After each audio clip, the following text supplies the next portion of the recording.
सर्व अत्याधुनिक सुविधेसह सुसज्ज असलेल्या डॉक्टर घोरपडे यांच्या दातांच्या दवाखान्याला आताच भेट द्या। आमच्याकडे सर्व सुविधा उपलब्ध। आता वरुडमध्ये प्रथमच रात्रीची चिंता संपली। वरुड शहरात बागेश्वर बाबांचा काँग्रेसकडून निषेध। काल दिनांक 27 एप्रिलला वरुड शहर राष्ट्र सेवा दल आणि तालुका काँग्रेस कमिटी यांच्या वतीने वरुड येथील महात्मा फुले चौकात बागेश्वर धाम सरकार यांचा जाहीर निषेध करण्यात आला।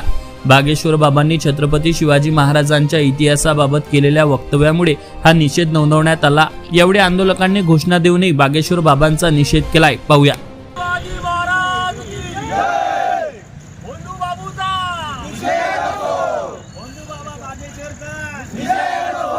कुळवाडी भूषण बहुजन प्रतिपालक जनता राजा छत्रपती श्री शिवाजी महाराजांचा जी पिलावळ आता निर्माण झाली आहे आणि कुठले कारण सर्व व्यवस्थितपणे चालू असताना कुठला ना कुठला एखादा यांची पिलावळ येऊन जे महाराष्ट्रामध्ये किंवा पूर्ण भारतामध्ये कुठल्या तरी प्रकारचे एक वक्तव्य करते आणि अशा वक्तव्यामुळे पूर्ण समाजामध्ये जातीमध्ये आणि सगळ्या संतांच्या आणि ज्यांनी इतकं मोठं योगदान दिलं आहे त्यांच्याबद्दल काहीतरी इतिहासामध्ये चुकीची माहिती पसरवली जाते। अशा या बंधू बागेश्वर महाराजांचा म्हणजे महाराज म्हणायचं त्याला जुनाई आहे अशा याचा व्यक्तींचा मी भारतीय राष्ट्रीय काँग्रेस आणि वरुड तालुका काँग्रेसच्या वतीने आणि काँग्रेस सेवा दलाच्या वतीने जाहीर निषेध करतो।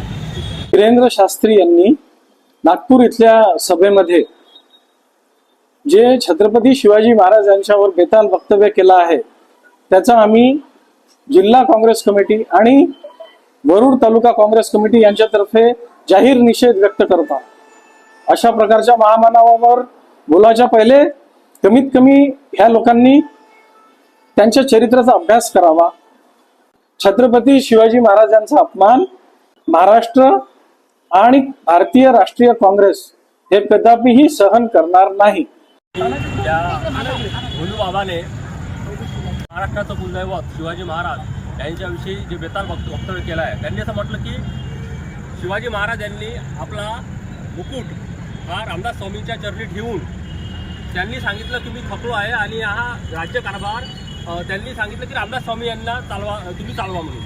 परंतु विषय असा आहे की महाराष्ट्राचं जे दैवत आहे त्यांनी स्वराज्याची जी स्थापना केली किंवा स्वराज्याची त्यांनी रात्रंदिवस एक केला ती व्यक्ती रामदास स्वामीसारख्या माणसाला ज्या माणसाने जीवनात एकही लढाई लढली नाही किंवा फार त्यांचं कोणतं मोलाचं योगदान या स्वराज्यासाठी नाही आहे अशा व्यक्तीला जर ते म्हणतात की तुम्ही राज्यकारभार सांभाळा हे अतिशय चुकीचं आणि अपमानास्पद असं वक्तव्य या भोंदू बाबांनी केलं आहे।